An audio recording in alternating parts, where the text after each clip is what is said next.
It started with something so small, so trivial, that Susan almost didn't notice it. She waved. He didn't.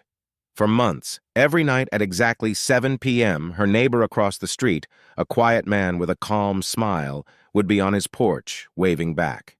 It was mechanical, almost hypnotic.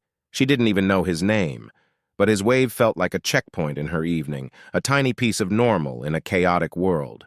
But not that Thursday. His porch light was out, his house was dark, and the shadowy silhouette that usually stood by the railing was gone. The air felt different. It felt heavier. Susan stayed on her porch longer than usual, staring into the absence. The house seemed to watch her back, its windows glinting faintly under the streetlight, like dead eyes reflecting light without truly seeing. She told herself it wasn't strange. Maybe he wasn't home. Maybe he wasn't feeling well. Still, something gnawed at her. A primal whisper in the back of her brain telling her that something was off. The next morning, things got weirder. His lawn was perfectly mowed as always, but it looked too perfect, like an image from a magazine, untouched by the chaos of reality. Not a single blade of grass was out of place. Not a stray leaf was in sight. And yet, the house itself seemed worse. The paint on the shutters was chipped, the driveway cracked like old skin, and the windows, once warm with life, stared back at her with an empty, hollow glare. Susan tried not to look at the house too much that day. She busied herself with errands, with cleaning, with anything that would stop her from glancing across the street. But every time she passed the window, her eyes betrayed her, drawn back to that immaculate lawn and that empty porch. That night, Susan stood on her porch at 7 p.m. Her tea was cold in her hands. The house was still dark. No porch light, no shadows, no wave. The emptiness felt alive now, like the house itself was a living, breathing thing holding its breath, waiting for her to look away. Then came the sound. It was faint at first, a soft scratching, like nails raking across wood. Susan froze, straining to hear.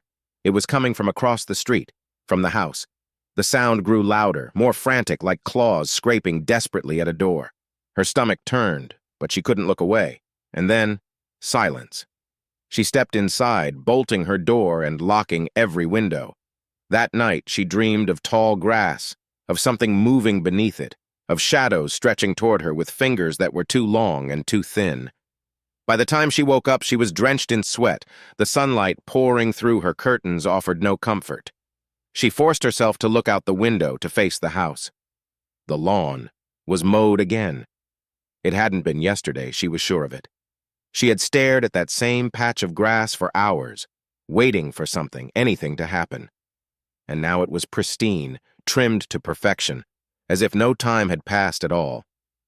Susan's heart pounded as she crossed the street. The morning air was thick with unease. She stood at the edge of his lawn, afraid to step onto its unnatural perfection. The closer she got, the stranger it looked. The grass didn't seem real. It was too green, too uniform, like it had been painted onto the earth. The scratching sound from the night before echoed in her mind as she peered into one of the windows. The interior was barren. No furniture, no decorations, just an empty void of shadows. And then she saw it. In the middle of the empty living room, something moved. It wasn't a person, not exactly. It was too tall, its limbs too thin, its head tilted unnaturally to one side. It stood there, perfectly still, but its presence was suffocating. Susan stumbled back, her breath hitching in her throat. She ran back to her house, slamming the door behind her. She didn't wave that night, but at 7 p.m., when she peeked out from behind her curtains, the figure was on the porch, staring back at her. And it waved.